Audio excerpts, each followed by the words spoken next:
आपके साथी आपको छोड़ के चले गए हैं। आज की स्थिति सरकार की क्या है?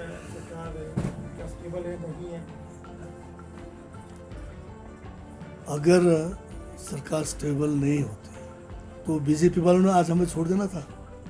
इस टाइम तो जयराम जी जो है नाच रहे होते, तो जयराम जी आज दर दर भटक रहे हैं, कभी दिल्ली, कभी चंडीगढ़, कभी शिमला भटक रहे हैं।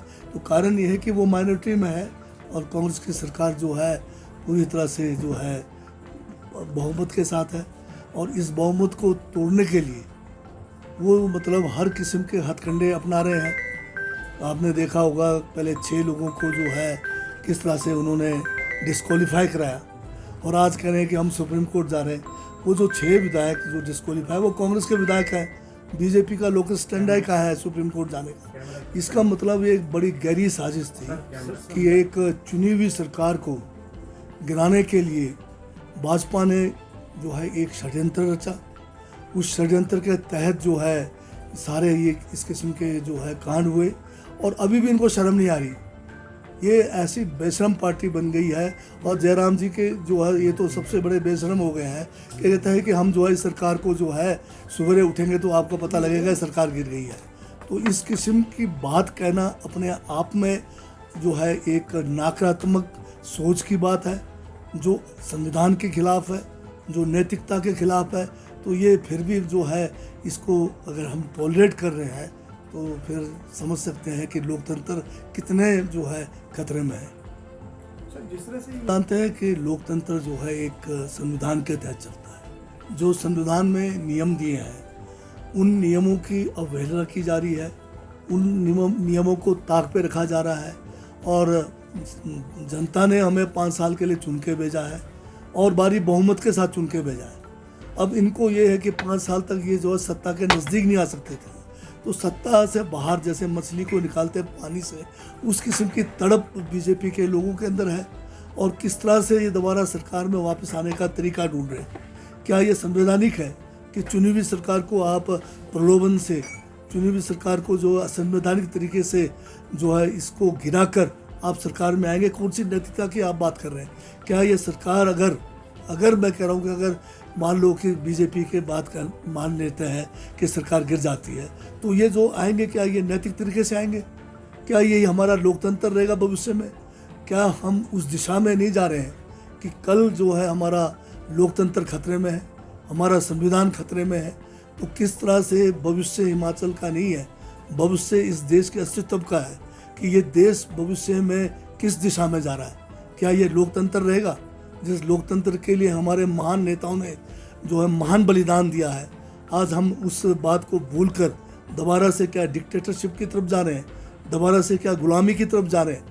तो ये बड़ी शर्मनाक घटना हो रही है और इसको बड़े बेशर्मी से किया जा रहा है और फिर भी ये लोग जो है अपने आप को नापाक कह रहे हैं। ये एक सबसे बड़ी आज जो है एक सोच जो हमें करनी चाहिए उसका है। बीजेपी का सबक क्योंकि मैं अपने साथियों के बारे में वैसे कहना नहीं चाहता था, परंतु अब मुझे कहने के लिए मजबूरन कहना पड़ रहा है। अगर उनको कोई भी पार्टी से या हमारे क्या कहते हैं सरकार से या मुख्यमंत्री से कोई भी शिकायत थी तो उसके लिए हमारे पास सीएलपी का फॉर्म होता है। हर मीटिंग से पहले सीएलपी की बैठक होती है, उसमें सभी को पूरी आज़ादी होती है अपनी बात कहने का। और एक ये फॉर्म था जिसमें वो रिहर्सल कर सकते थे, सेकंड फॉर्म था पार्टी के माध्यम से कर सकते थे। इन दोनों को इन्होंने जो है उपयोग नहीं किया और बल्कि जिस दिन हमारा ये जो विधानसभा का सेशन था उस समय भी सीएलपी बुलाई गई थी। सीएलपी में सारे लोग बैठे और इस किस्म की बात, इस किस्म की शिकायत वहाँ पर किसी भी मान्य जो 6 लोग हमारे से बाहर हो गए हैं इन्होंने नहीं रखी। बल्कि जिस दिन लोग राज्यसभा का वोटिंग होना था शाम को 7 बजे जो है सीएलपी फिर थी। उस सीएलपी में सभी मान्य जो लोग हैं आज निष्कासित हुए ये भी आए। उन्होंने वहाँ पर एक शब्द अपनी नाराज़गी के बारे में नहीं बताया।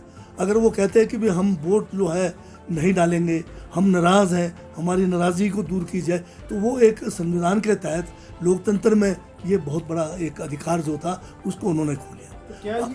अब जब ये निष्कासित हुए हैं, अब ये कह रहे हैं कि हमारे ये ग्रीवेंस थे, फलाने थे, तो क्या इनको ये अधिकार है? अगर ये हमारे पार्टी के आदर्शों से भी अगर अलग हो गए हैं या नाराज़गी थी तो रिज़ाइन कर देते, रिज़ाइन करके दोबारा से चुनाव लड़के आ जाते। और जिन्होंने आपको नाराज़गी दी या जिन्होंने आपको जो है मौका नहीं दिया उनके खिलाफ कर लेते आप। वो तो एक लोकतांत्रिक तरीका था। परंतु आप जो है दूसरे खेमे में जाएंगे तो हमारा जो संविधान में शेड्यूल 10 में बताया हुआ है, जब आप अपने दल के खिलाफ जाओगे, आप बजट सेशन चला हुआ है, बजट में अगर एक भी कट मोशन गिर जाए तो सरकार गिर जाती है। तो आप तो सरकार गिरा रहे थे, आप कहाँ थे सरकार के साथ? तो ये जो डंडा तो बजने था आपके ऊपर, बिना डंडा बजाए आपको कैसे छोड़ देते? कोई भी खेल होता है नियम से चलता है। मान लो आपका क्रिकेट का मैच हो रहा है, उसमें 23 फुट दूर से आपको बॉलिंग करनी है, मैं नहीं मानूंगा, मैं कहूँगा मैं 15 फुट से कर दूंगा, तो कैसे खेल करेंगे आप बताइए?